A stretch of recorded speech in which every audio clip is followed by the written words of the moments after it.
Olá pessoal, estamos de volta conforme prometido. Vamos falar hoje do Sacrilégio Terrível. Esse vídeo é a continuação do primeiro vídeo que eu fiz, que é o Fim dos Tempos segundo os Evangelhos. Deve estar na descrição em algum lugar aí se eu souber colocar. E para a gente falar a respeito do Sacrilégio Terrível, a gente vai voltar no tempo, lá no Império Babilônico, quando os judeus foram levados em cativeiro na Babilônia. Então é isso aí, vamos voltar no tempo mais de 700 anos até nos encontrarmos com Nabucodonosor na Babilônia. No livro de Daniel, capítulo 2, vai ser narrada a história do sonho de Nabucodonosor da estátua de ouro, prata, bronze, ferro e barro. Eu utilizei um software super moderno para fazer a arte, então por favor, não se assustem com a qualidade da imagem. Essa estátua de Nabucodonosor, a cabeça de ouro é o Império Babilônico, o busto de prata é o Império Medo-Persa, o ventre e o quadril de bronze, o Império Macedônico, as pernas de ferro, o Império Romano e os pés de ferro e barro ao fim do Império Romano. Essa é uma figura ilustrativa do Império Babilônico, do Império de Nabucodonosor, para a gente ter uma noção do que se trata a dimensão desse império. O fim do Império Babilônico é decretado com a conquista da Babilônia por Ciro o Grande. A partir daí, começa a ascensão do Império Medo-Persa. Temos aqui uma figura para termos uma dimensão do tamanho do Império Medo-Persa. O Império Persa se expandiu muito e não vivia de muitos amores com os gregos, que se enfrentaram em várias batalhas, como a Batalha de Salamina. Tem até filme aí, com batalha entre gregos e persas. Mas em 336 a.C., começa a ascensão de Alexandre o Grande. Alexandre o Grande foi muito bem sucedido nas suas campanhas militares. E em 330 a.C., ele vai até Persépolis e destrói ali o que seria a capital cerimonial dos persas. Mas Alexandre morre muito cedo, em 323 a.C., e o seu império não perdura unido. Ele acaba sendo dividido entre 4 generais. A divisão do Império Macedônico é o ponto onde que nós queríamos chegar, pois é esse o assunto que é abordado no livro de Daniel, nos capítulos 8 e 11. E é nesses capítulos que aparece também o sacrilégio terrível.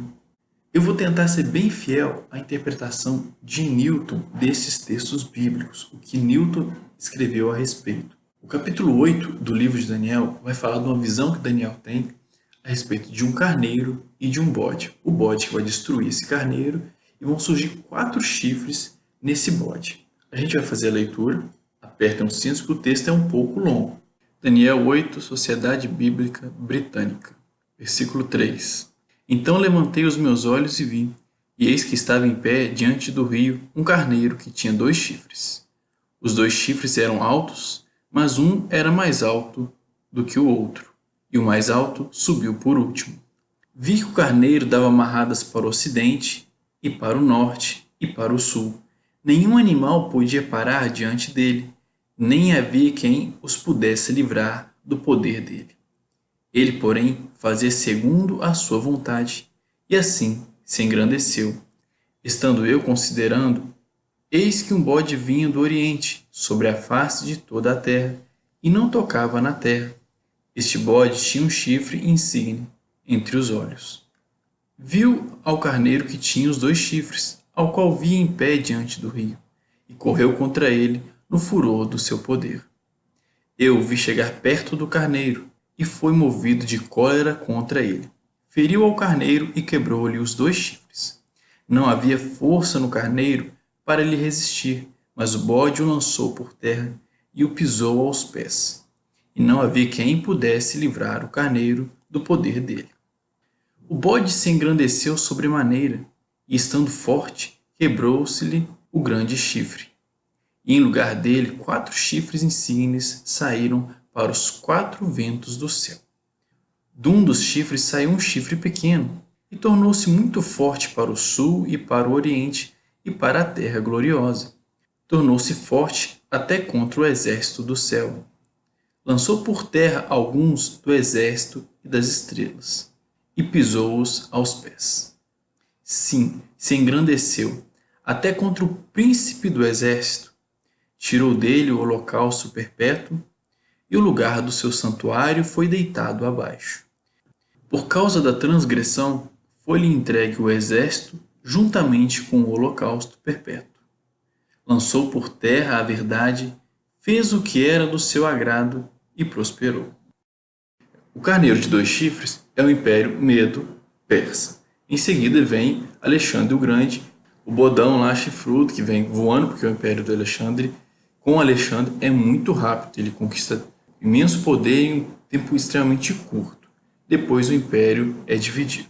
Esses 4 chifres são os reinos que foram fundados por Cassandro, Lisímaco, Ptolomeu e Seleuco.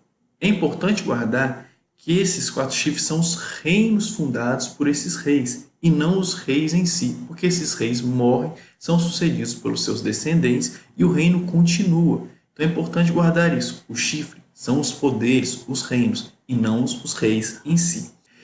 E de um desses 4 chifres vai nascer um outro chifre. Nunca vi um chifre nascer em um chifre, mas é o que acontece nesse texto de Daniel. E talvez aí esteja o pulo do gato. A gente vai falar mais à frente a respeito desse pequeno chifre, porque ele é o assunto mais importante, mas aqui eu vou citar 5 características dele que são bem importantes de se ter em mente. O chifre não é poderoso por sua própria força, ele vai destruir o local do santuário, ele vai se levantar contra o príncipe da força, ele vai ser bem sucedido em tudo que ele fizer, e ele só aparece no final dos 4 reinos anteriores, no final do reino dos 4 chifres anteriores. Isso é importante a gente guardar e a gente vai voltar a falar sobre isso. Mas agora a gente vai se aventurar em Daniel capítulo 11 e estudar em detalhes os textos desse capítulo.